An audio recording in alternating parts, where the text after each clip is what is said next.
2, 1. Welcome to another Britflix.com podcast. My name is Stuart Wright, and today's guest is writer-actor Phil Whelans. Welcome to the show. Thanks for having me, Stuart. My pleasure, my pleasure. Now, you are here, as all guests are, to share 3 films that have impacted everything in your adult life. But before we do that, a quick question for you, because I see that as part of your acting, you do improvisation, and it's something that's always fascinated me as a skill. And I wondered if you could give 2 key bits of advice for someone thinking about having a go at improvisational acting.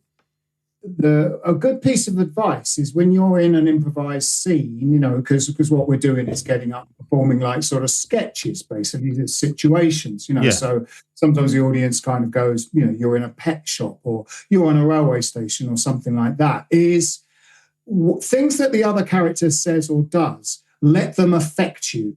It's really easy in a scene for someone to sort of, go, oh, I've got a new watch. And you go, oh, that's nice. Anyway, how are you? And you're sort of back to scene 1. It's like you kind of go, if they go, I've got a new watch, and you go, where have you got the money to buy a new watch? You told me you were skint. You still owe me 30 quid. Do you know what I mean? Yeah. It's just not letting anything go by because, a bit like, the way we're taught to recognize if we're having a stroke or a heart attack. You have to recognize when you're having an idea. And actually, just going, if someone goes, hello, Mark, and you go, it's 11:15. You said you'd be here at 11:45. It's you're half an hour late. The pub's closed. You'll go home now. No point meeting.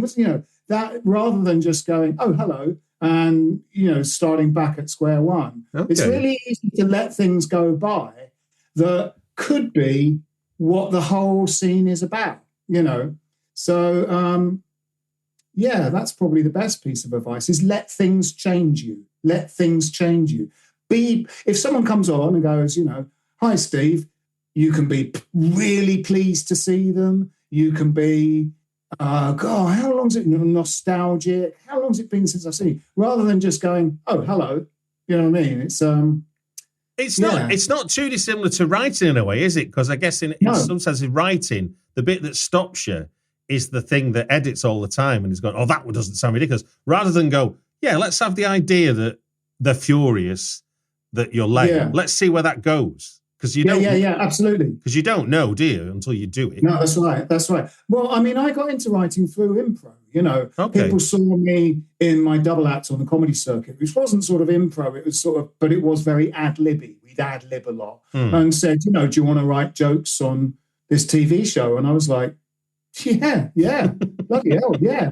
But also, the first thing I ever wrote was a sitcom that I wrote with my friend Brad, and we both did improv and were both kicking around in the daytimes. I was doing my double act in the evenings on the comedy circuit, so I was just knocking around in the days, and so was Brad. So I went, why don't we, have a go at writing something around each other's houses? Never written a thing in our lives. And I knew this girl at the time had got onto the kind of 1-year trainee radio producers course at the BBC. Yeah. So I went to Brad, why don't we make this radio? Then I know someone we can give it to. She took it to the BBC and it got made. Leslie Phillips was in it. Anita Dobson was in it. And that's the first thing I ever wrote. And that came out of doing improv. And what was that called? It was called The Barkers versus the Rest of the World. Fantastic. It was pitched at Radio 5 that normally only did, talk and sport. And they wanted to start a kind of comedy strand. So our show was kind of pitched at them. And the pilot went out and got really good reviews and did really well. And then they just decided to go back to sport and news and chat again. So only the pilot ever got made or produced. Thank you for that. And thank you for the top tip on improvisational acting. Let us jump into 3 films that have impacted everything in your adult life. We will do them in the order that you supplied them. And for those that have not heard this before, Phil will get a maximum of 5 minutes, and we do that against the clock. And every time we hear this sound, you can hear that at your end, okay, Phil? Yeah, that's when the bomb's going to go off on the Nostromo in Alien, isn't it? Yeah, or the bomb that could go off any time now. Yeah, as the world turns into chaos. Yes, indeed, DEFCON 1. So, first up on your list of 5 is 1946's David Niven starrer, A Matter of Life and Death, written and directed by the power duo Michael Powell and Emmerich Pressburger. It tells the fantastical wartime story of a British aviator who cheats death and must argue for his life before a celestial court. Fun facts, the movie's production was delayed 9 months, given the time it was made, because there was a scarcity of Technicolor film and equipment at the time. The premiere, which this blew my mind actually, at Empire Leicester Square on November the 1st, 1946, was held in the presence of King George VI and Queen Elizabeth, the Queen Mother, and became the first ever royal film performance, which was news to me, but interesting. And when originally released in the States, they put a big spoiler in it and called it Stairway to Heaven. That's right. Because the distributors were convinced the film with death in the title would flop. So tell me, why does this film have an impact on you and what memories does it hold? Well, I was born in the 60s, so I was a kid and a teenager in the kind of 60s and 70s. And there were 2 things about that. One thing was that I think kids of my sort of age group got a kind of introduction to cinema because every school summer holiday from Monday to Friday, sort of mid-morning, I guess there wasn't enough output from children's television because they would show those silent movies, you know, Chaplin and Keaton and Harold Lloyd, and then sometimes some of the early sound ones, so Oliver, Laurel and Hardy. And so, you know, from a really early age, you got the idea of sort of what a film was, that a film was a sort of freestanding story, a standalone story, as opposed to, you know, a sitcom or something like that. And I loved those films, you know. I think the other thing about sort of growing up when I did, a lot of people from my age group, I think, were hugely influenced culturally by the kind of twin foundation stones of Monty Python and David Bowie. I remember saying lines from Monty Python to each other in the playground when I was at primary school, you know, let alone secondary school, which is funny because, it must have been on at like 10 at night and stuff, you know, rather than being sort of when kids were around. So I'm not quite sure how I was able to see it, but, you know, I think my mum really liked it. So I think those 2 things prepared you for kind of left field, interesting stuff, you know, liking Python and liking David Bowie, which, as I say, I think they are hugely influential, those 2 institutions, Bowie and Python. And also I really liked those, you know, Marx Brothers and Laurel and Hardy and Chaplin and Keaton films. So my mum, I think I would have been about 11 or 12, said, "Oh, there's a film on TV tonight, which I think you'll really like." And I was like, "Oh, yeah." And that it was A Matter of Life and Death. And the things I liked about it as a kid, I would have been 10, 11, 12 maybe, I still like now, which is just the bravado and the flamboyance of their films, you know, Black Narcissus, The Red Shoes, Colonel Blimp, Matter of Life and Death. There's a sort of camp swagger to them. I mean, it's, you know, Matter of Life and Death. A lot of their films were about the war, the Battle of the River Plate, the 49th Parallel, Ill Met by Moonlight. And they're slightly more literal films about events in the Second World War. Then comes this incredibly flamboyant film that's got like scenes set in heaven in it. And this extraordinary high concept premise, the highest of high concept premises, you know. And I think that really sort of tickled me as a kid that liked those kind of high concept sketches that the 2 Ronnies did and that Python did, you know, the Philosopher's Football Match, all those kind of high concept ideas. And I absolutely loved it. And one of the best scenes or events from any film I've ever seen is in A Matter of Life and Death. When when this Lancaster bomber pilot, played by David Niven, is the defendant in a court case up in heaven.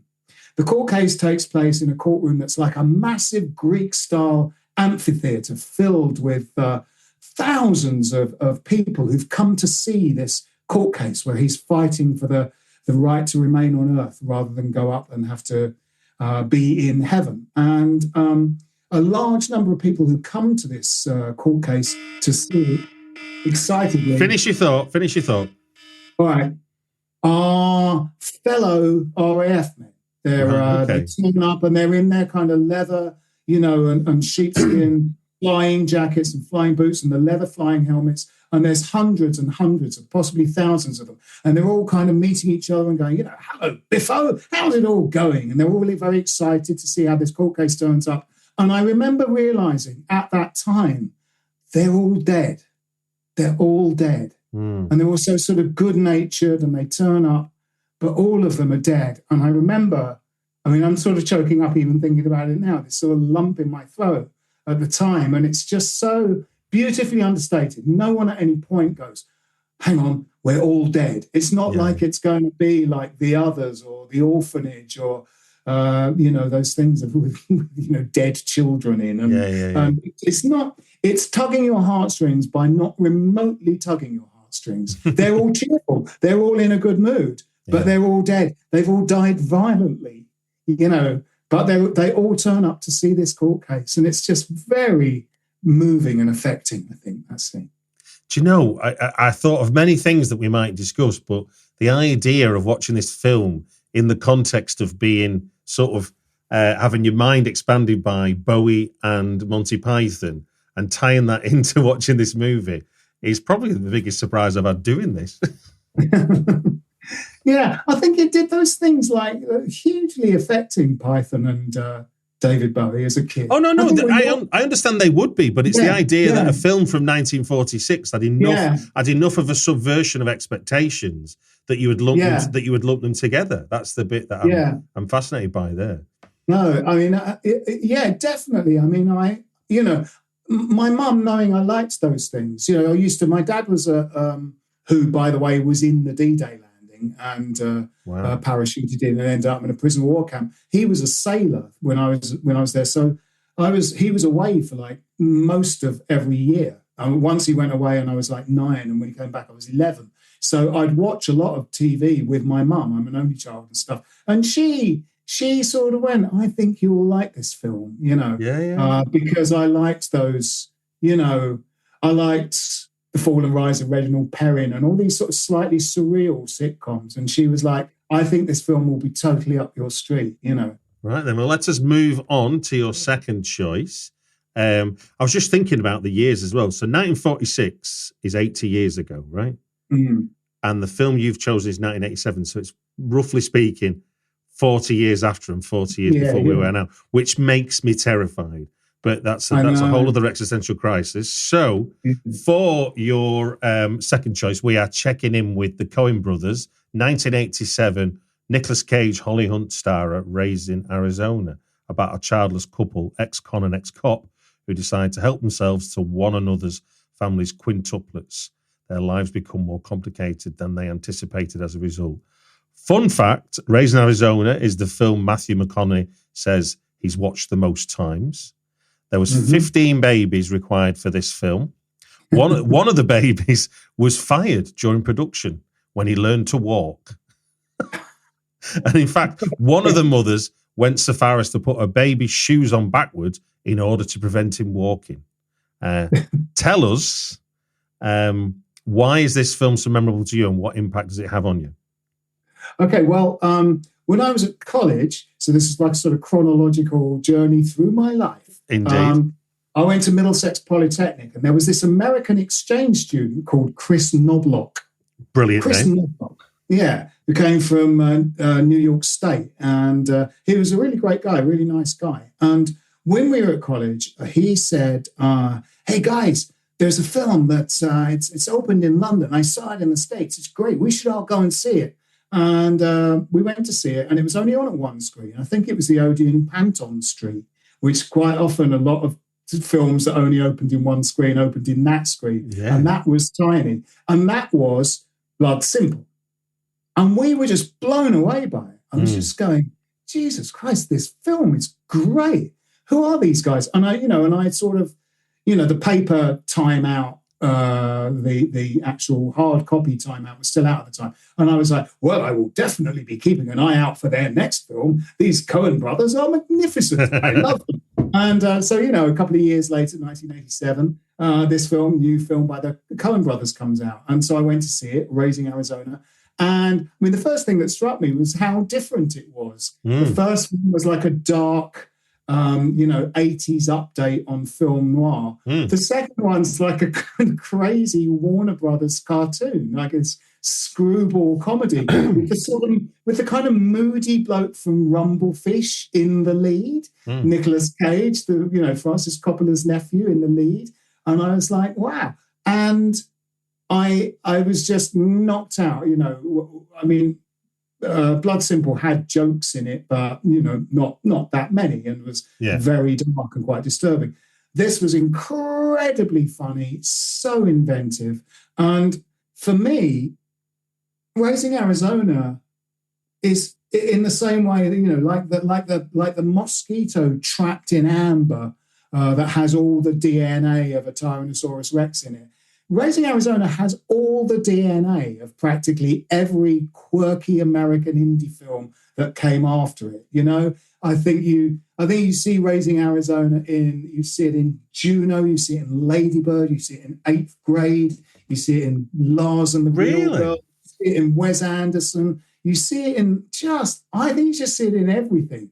The sort of those kind of locked off shots that Wes Anderson likes, the kind of scene at the beginning of Raising Arizona that's the mugshot scene. It's just, static, locked off reverses of him and Holly Hunter, feeling like everything's a bit sort of captioned in this sort of Brechtian way. Everything feels a bit captioned. It also has the voiceover that a lot of kind of indie movies have, the voiceover from Nicolas Cage all the way through it. It's got that kind of...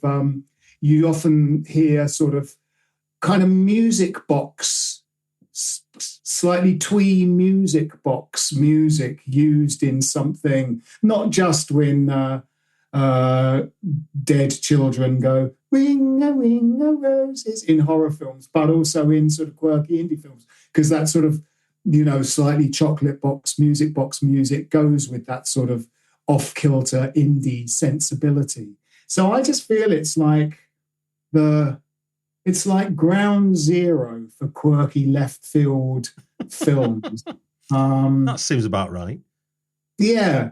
And I genuinely think it is one of those, everything comes together in it. The performances are fantastic. Nicolas Cage, who is possibly my favorite actor, and I'm not retrofitting that was one of the films that made him slowly become one of my favorite actors.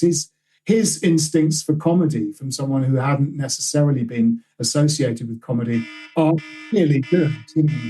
Indeed. Well, there's our 5 minutes, sir. There's our 5 minutes. Well, thank you for that. It is. I agree with you. I think it has that, in terms of what we know of as certainly the 21st century, sort of late 90s onwards, sort of American indie. It definitely has all the hallmarks that you could draw on. And I mean, they went out. I was getting ready for this podcast. They went out of their way to do something that was totally different for Blood Simple. It was like the mission was definitely that.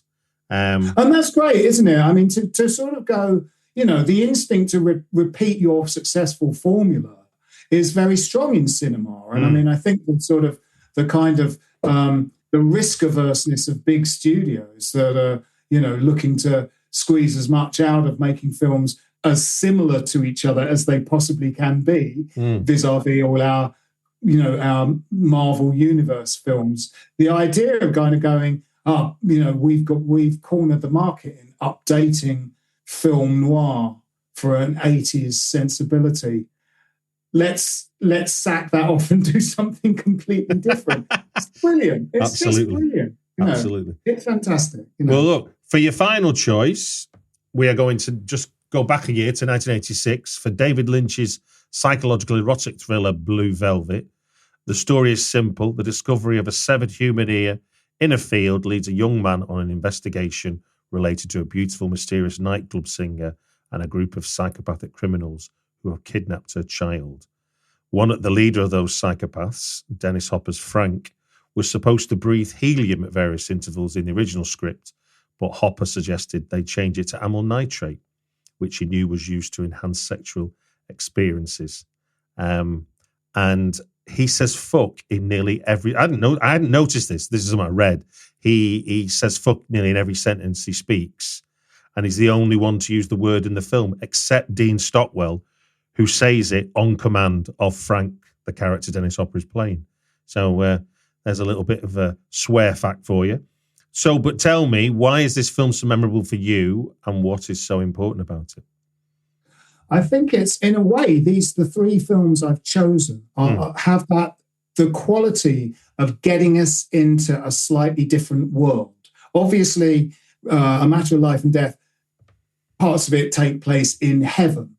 Yeah. But also, the lead character played by David Niven has received a kind of serious head injury. And so a lot of the plot of the film is imagined by him or in his, dream state through having head trauma. Raising Arizona, I think, by sort of setting itself in the kind of the deep South, in the same way that, something like the Florida Project takes place among people with not a lot of money in a kind of council estate type project film, takes you into a different world, as a sort of, North London liberal elite, seeing how kind of, a poor family in an estate in Florida is struggling, takes you into a different world. Similarly, when the camera goes down into that disembodied ear, you go with it into this world that it's not like there's a multiverse. What David Lynch does is like, there is a world, and it's in the world we live in. Yeah. We just don't see it. Going on. So, films about sort of drug culture and drug gangs, are doing a sort of similar thing. There's this, you might live on the borders of, whatever, Hackney or something, and you live in Stoke Newington, which is near Hackney, in Sandringham Road, and roads like that. There's quite a lot of drug stuff going on, and the two worlds coexist side by side, but one doesn't know about the other. But Jeffrey in Wild at Heart is sucked into this world. I remember seeing Eraserhead when it came out, thinking it was great, and then this guy, in the same way that I was sort of looking out for whatever this guy did next, in the same way I was with the Coen brothers. He obviously got handed The Elephant Man to direct, which he managed to kind of endow some of his sensibility on. Similarly with Dune. But then there's the film that really feels like it's the continuum from Eraserhead. This is the film where he has sort of, he's got more control of what it's about, the sort of script. And this felt like the beginning of everything that was to come later with David Lynch. And the extraordinary performances. For a director that is in a way painting with light, sound, and actors, he gets fantastic performances out of his actors. This particular film, and sometimes people think about other David Lynch's film, is that they give women quite a hard time.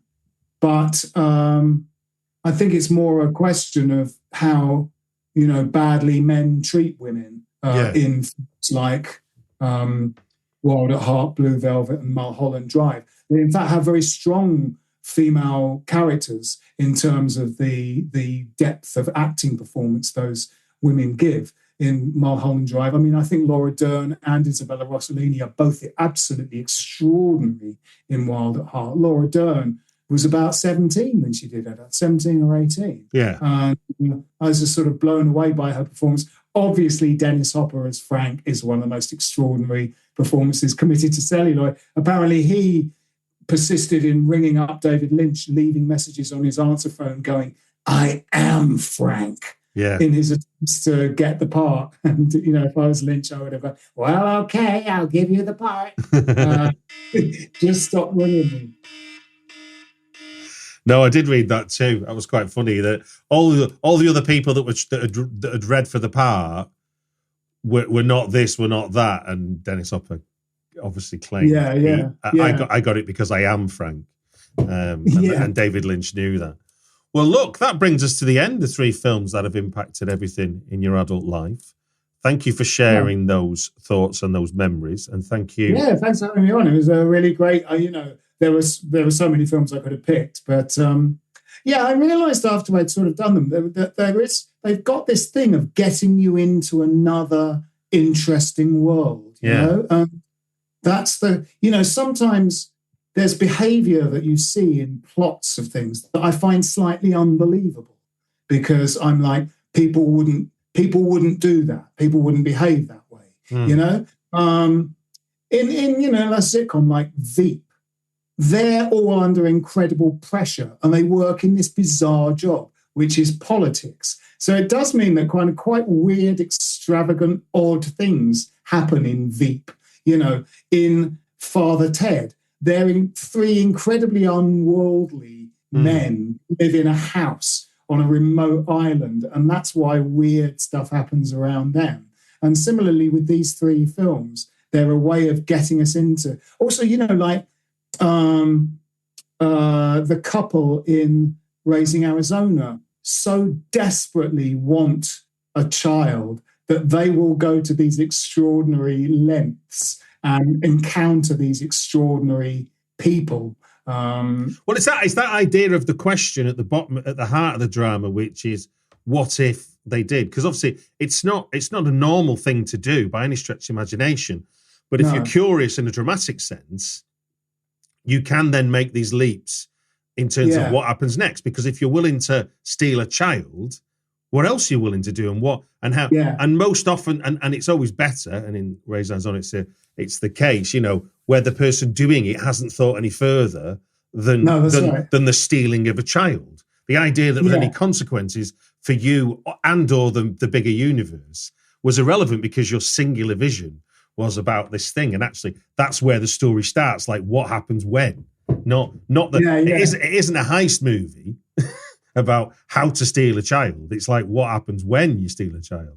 In the same way that first Yorgos Lanthimos film Dogtooth is sort of about homeschooling, but it's actually mad.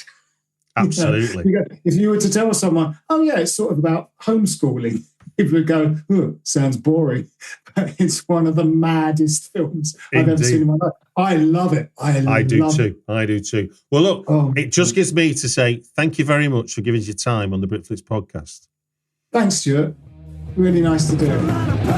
Do remember to subscribe on Apple Podcasts, follow on Spotify, or wherever you listen to your podcasts for more movies that impacted your life. And if you want to, I'd love to know what your favourite movies are, what your fondest movie memories are. So please share your favourite movies that impacted your life on Twitter. Look for @LeightonRocks. And you can always leave me a review, 5-star preferably. And in your review, tell us which 3 films impacted your life. Best ones get read out on the podcast.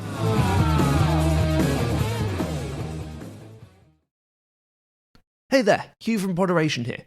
If you like today's show, why not check out Malt and Magic, a D&D podcast where things are almost literally homebrewed. Malt and Magic is a show that focuses on the immersive and collaborative natures of TTRPGs, working with a cast of amazing characters to create an epic hub where fantasy, mystery, sci-fi, horror, and cyberpunk all collide in one gripping, funny adventure. If you'd like to hear more, check out our website at podderation.com.